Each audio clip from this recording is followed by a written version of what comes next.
炎炎夏日，我们来看一下我家阳台小花园现在还有哪些耐热的花草还在顽强的开放吧。主要是现在的天气实在是太热了，天气预报动不动我们这儿都预报40度、38度以上是常态。我家地处是陕西西安，反正是挺热的吧。大家里夏季如果一定要买花，非常想买花，那么我给大家推荐的就是我面前的这盆鸟尾花，它真的非常耐热、耐晒，然后高温天气反而开得非常的好。这个在之前的视频里也给大家反复的提到过。它从我去年8月，然后开了第一朵之后吧，一直开到了今年的现在是7月底，那么它就已经是实现了365天。不间断的开花，只要你们家里冬天温度不要太低，然后5度以上吧。我们家里是有暖气的嘛，所以它冬天也是可以实现开花的。在我们家里，它全年不间断的开花，所以这个真的非常非常的推荐。如果一定夏天要买花，那就买鸟尾花吧。我这个是橙黄色嘛，还有一个是偏红一点的颜色，然后那个我也买了，但是现在还没有开，等到时候那盆开了也给大家看一下，那我就凑够了红红火火了，就非常的好哎。然后我们来看这一盆，这盆就是矮牵牛，矮牵牛我也是非常推荐的。它其实也非常的能开啊。从去年这个应该是11月的时候入手的苗子，它当时就在开，然后开到现在是7月底，那已经就是开了7、8个月了，而且它经常都是这种爆花的状态。如果去掉中间打顶的时间啊，它基本上也开了大半年了，它就每次都能够，反正一朵这个。合上了之后就枯萎了之后，当然另一朵就接上了。只要你的营养能跟上，然后光照比较充足。其实我家的光照是不太好的，夏天的情况下光照是很少的，我就把它放到了，只能说是尽量靠近窗户吧。然后它也能开的这么多，我也收了很多的种子嘛。这样到今年9月温度降下来之后，就可以自己播种了。到时候一定要多播几盆。哇，它现在在微风的吹拂下也很漂亮哎，非常非常推荐大家养矮牵牛。但是它夏天度夏确实有一定的难度。非常非常考验浇水的技术，多了也不行，少了也不行。反正如果浇多了就非常容易闷根，浇少了可能1天就干死给你看了。这个还是要跟大家说一下的。但是它真的性价比超级高哎，能看大半年呢，而且每次都爆花，也没啥需要求的了。接下来是这一盆荷叶大戟飘雪，它已经开了有4、5个月了，然后一直都是保持着这种非常细小的这种花瓣，一直都有，然后它也不掉，而且它真的非常像雪花一样，也挺好看的。然后需要的光照也不是特别多，只需要把它放在稍微有一点明亮反射光的地方，它就也能一直保持这些花朵，还挺耐热的。这一盆是紫叶粗浆草，紫叶粗浆草它现在还是在不断的开花，但是现在的话，确实因为之前阳台非常非常的缺光嘛，所以它就有一点徒长，但是它能一直不间断的开也挺好的。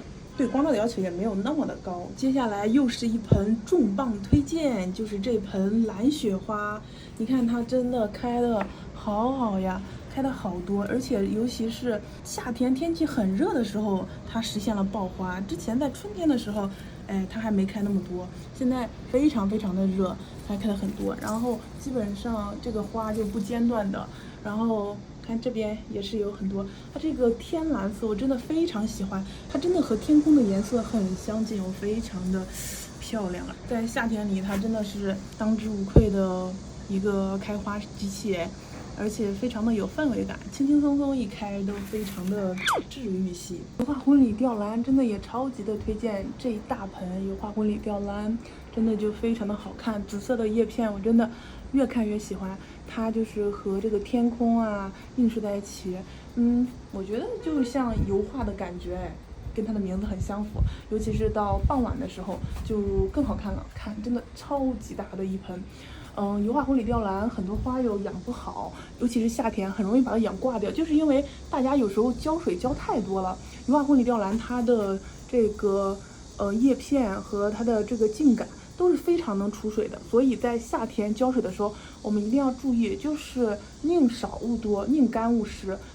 现在这一大盆，它虽然有时候非常非常干了，但是我也不会给它浇，大概可能就是1周才会给它浇一次水，这样它才不会烂根，所以就是没事的。它是非常耐旱的一种植物，真的超级的漂亮的，它的这个紫色的叶片常年都是这样的，我觉得非常的好看。其实它真的不比花差什么，它也会开紫色的小花，也挺好看的。使君子在夏天的表现也非常的不错呀，它的花是这种的，应该是粉色、红色渐变的颜色，然后也非常的漂亮。它这些都是最近新开出来的，然后一直在不断的长新的花苞。它这个应该也是连续开了2个月了，非常的挺好养的，而且对光的要求没那么高。我家里的话，把它放在这里嘛，夏天这里是没有光的，就靠补光灯来给它打光，也能满足它的需要。它比矮牵牛的开花的光照的需求是少很多的，因为矮牵牛如果放在这里，它开花就没有那么多啊，它对光照需求更高一点。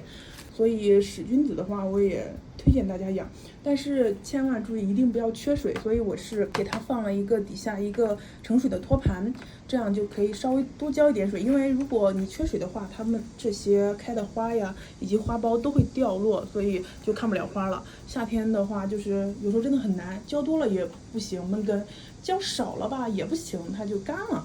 下一盆是松果菊，松果菊夏天也挺适合养的，它非常的耐热，在这么热的时候，它还是一朵接一朵的开，还挺好看的。我买的其实是一个红色、黄色，然后渐变的一个颜色，所以它会开出来各种不一样的花。这个是偏橙黄，然后这个是偏粉黄，然后这个是黄色更多，然后一盆里边，然后有好多种颜色，也挺好玩的，挺好看的。夏天的话，如果大家要养耐热的花卉，我也推荐松果菊，而且真的很小巧可爱。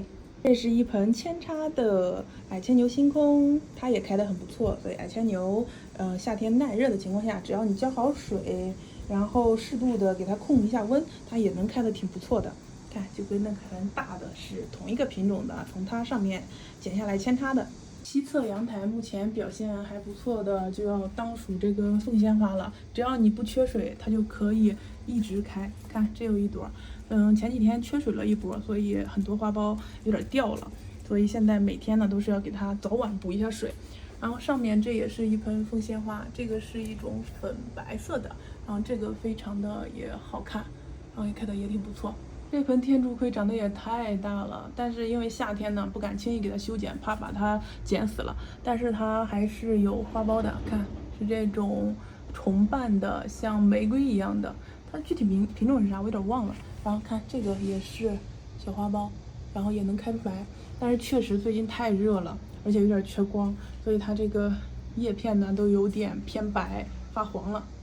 杨树花这盆黄色的应该是摇黄啊，还有零星的几朵花也在开，然后这是前2天刚谢的，还有这个也是零星的有一些花朵，之前剩余的能量。虎刺梅依然抗打，只要有阳光它就可以一直开，一直开，这都连续开了2年了。之前在视频里也给大家很多次都分享过。如果阳光比较少的话，它可能开的就会少一点。如果阳光非常充足啊，即使是在夏天非常热的时候，照开不误。海豚花偶尔也能见几个花朵，但是太热的情况下，它也不是特别爱开，因为最近实在太热了。但是偶尔零星的还是有几朵的，但是长势还是很不错的。记得一定千万别浇多了水。扦插了大半年的这盆百万小铃啊，现在开的也很不错它已经谢了好几朵了，然后剩下的也是在不断的开。现在这种太热的夏天呢，就不给它打顶了，让它能开几天是几天吧。但真的好好看呀，是这种彩虹一样的色彩啊。这个品种应该是无与伦比，超级漂亮。北边的飘窗上花草的状态也很不错，看蝴蝶兰照样一直在开。然后已经开了2-3个月了，还是挺能开的，状态也很不错。照这样看下去，开过1个夏天应该还是挺简单的。然后这一盆龟背竹，这都是它刚抽出来的新叶子没多久，然后已经抽了好几枝了。然后这个是秋海棠，然后也是一直在长新的芽。这个镜面草也很不错。这个是金钱树，之前换盆，前2天刚跟大家分享过。还有这盆正在开花的秋海棠，看它开花的数量是不是也挺多的？它虽然是观叶植物，但是开花在夏天，我没想到它也能开这么多，而且现在这么热的情况下，不错不错，非常不错。北向的这个窗台上，我也放了很多的绿植，主要是秋海棠和龟背竹啊。我们也来一个一个的看一下。这棵呢是镜面草，我们来正面看一下它的颜值。我也好久没有把它转过来看了，看它现在真的是一个一个的荷花一样的，非常的漂亮。每天只能看到它的背面。这盆呢是莫里斯小姐秋海棠，然后它的叶片呢是这种粉紫色的斑点，非常的漂亮。这枝呢就是它新从土里面长出来的芽，长势还挺不错的。这盆乌头杂还是花友3月多的时候给我的苗，当时它应该就这么高吧，它现在已经又长了这么多了。然后之前不是给它换了一个75厘米的一个支撑杆吗？它现在已经长得比这个支撑杆又高很多了，估计我要再给它换一个更高的杆子来支撑它了。现在看一下，真的长得很好看，很漂亮，马上就要顶到窗户的最高处了。正面是这样的，是不是非常的高，非常的大？然后它新长出来的这种小叶片，我觉得也非常的好看哎，边缘是粉色的，很透明。这棵塞拉山王的长势也很不错，其实应该可以给它换盆了，但是夏天嘛，还是保险为主，先不换了。它马丁之谜也长大了挺多的，这2盆都是富士山，我们来转过来看一下，好长时间没有转过来了。哇，它也开花了哎，看，这都是它的花朵哎，来看看还有没有，应该没有了，但是它能在夏天这么炎热的情况开花，真不错哎。秋海棠，吓死我了！西安的风太大了，刚才差一点就把这一大盆龟背竹给我吹下去了，因为它的叶片比较大嘛，受的风阻也比较大，所以呢，就是夏天养花真的很难的一点，就是你既要保持通风，但是有时候呢，这个异常的就是大风天气又非常的多，所以每天都要非常密切的关注天气预报，还有就是一旦那个听到大风呼啸的声音，就要立马把这个窗户关上吧，要不然真的超级大风。其实这一盆秋海棠一直放在这个窗户边上嘛，就是通风的这个地方，它经常已经被吹掉下来好几次了。它还是挺命大的，只是把土掉了一点，然后上一次好像夹断了一枝吧。这个就鱼与熊掌没法兼得，想要通风的话就不能经常把窗户关上，但是一直开着窗户的话就有可能把这个花吹掉。好啦，那这就是我家阳台小花园夏季耐热花草的现状。在这么热的天气里，你家里养的花现在都怎么样了呢？可以在评论区分享哦。那本期视频就是这样啦，我们下期视频再见喽，拜拜。